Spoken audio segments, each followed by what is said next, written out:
नमस्कार, मैं पूजा। अभी हम एग्रो विजन प्रदर्शनी में संजीवनी एग्रो मशीनरीज के ऑनर। सर, हमारी कंपनी ऐसा है का पूरे एग्रीकल्चर डिपार्टमेंट जितना भी एग्रीकल्चर है, एग्रीकल्चर में जो एनर्जी होती है उसके ऊपर हम लोग काम कर रहे हैं। जैसे बायोमास पैलेट हो गया, जिसके आज के तारीख में एनर्जी सेक्टर में बहुत बड़ा बूम है। उसके साथ साथ किसानों का जो सॉइल में जो कार्बन लेवल कम हुआ है, उसके लिए हम लोग बायोचार मशीन का हमने अभी इन्वेस्टमेंट किया है। बायोचार मशीन से हम लोग फर्टिलाइज़र में इसका सबसे ज़्यादा इस्तेमाल हो रहा है। ज़मीन के अंदर का जो कार्बन लेवल होता है उसमें ग्रो करने में उसके बहुत ज़्यादा फायदेमंद हो रहा है। इसके हमारे ऑल ओवर जितने भी एग्रीकल्चर यूनिवर्सिटी है उसमें हमारे मशीन लगे हुए, जितने रिसर्च सेंटर है उसमें हमारे मशीन लगे हुए, और मैक्सिमम कंपनी का संजीवनी एग्रो मशीनरी का biochar machine, biomass pellet machine, ये मशीन हमें खुशी होती है कि इंडिया में हर स्टेट में हमारा मशीन कार्यरत काम कर रहा है, हर जगह पे कर रहा है। उसके साथ साथ जितने भी एशियन कंट्री है, जैसे भूटान है, बांग्लादेश है, नेपाल है, और अफ्रीकन कंट्री में बेनिन है, उसके बाद टोगो है, उसके साथ ये सभी कंट्री में हमारा मशीन काम कर रहा है। सर संजय सर, हम साइड में देख रहे हैं चारकोल जो मशीनरी दिख रही है वो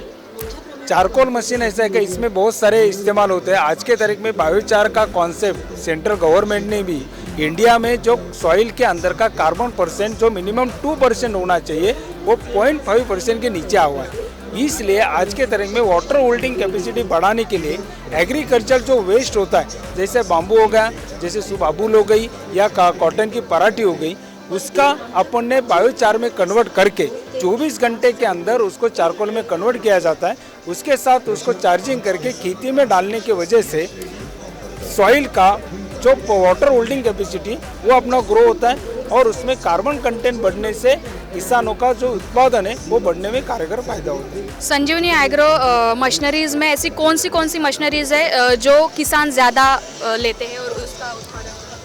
हमारे पास जैसे का वेस्ट मैनेजमेंट पे हम लोग ज़्यादा काम करें। जैसे एग्रीकल्चर वेस्ट का जो आज किसान का सबसे ज़्यादा फायदेमंद बिजनेस नहीं है, पर आज उसको कैश में कन्वर्ट करने के लिए जो एग्रीकल्चर वेस्ट होता है उसको बायोमास पैलेट बना के एनर्जी सेक्टर में उसको बर्निंग के लिए इस्तेमाल होता है।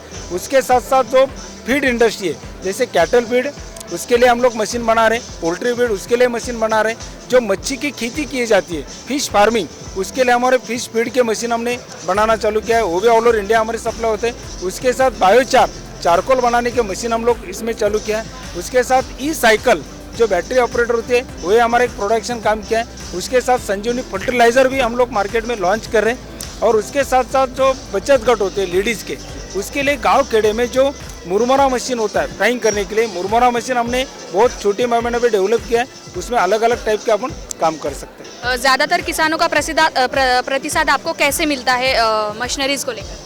मशीनरी को लेकर सबसे ज़्यादा प्रतिशत जो मिलता है ग्रुप में ज़्यादा मिल रहा है। जो ग्रुप होते हैं या कोई बिजनेस करना चाहता है, जैसे बायोचार मशीन का भी सबसे ज़्यादा ग्रुप में चलबल चालू है। उसके साथ पैलेटिंग, बायोमास पैलेटिंग में सबसे ज़्यादा काम कर रहा है। और छोटे छोटे लेडीज़ के बचत गट होते हैं उसमें हमारा मुरमुरा मशीन और फिश फार्म, सभी मशीन को हमारा बहुत अच्छा रिस्पॉन्स आ रहा है। Thank you sir. देखा आपने कि संजीवनी एग्रो मशीनरीज में किस प्रकार से किसानों की मदद के लिए ये सब बनाया गया है, और किसानों का प्रतिसाद भी इनको बहुत अच्छी तरह से मिल रहा है। कैमरा पर्सन मोहड़ के साथ पूजा एरगुड़े की रिपोर्ट, नागपुर से।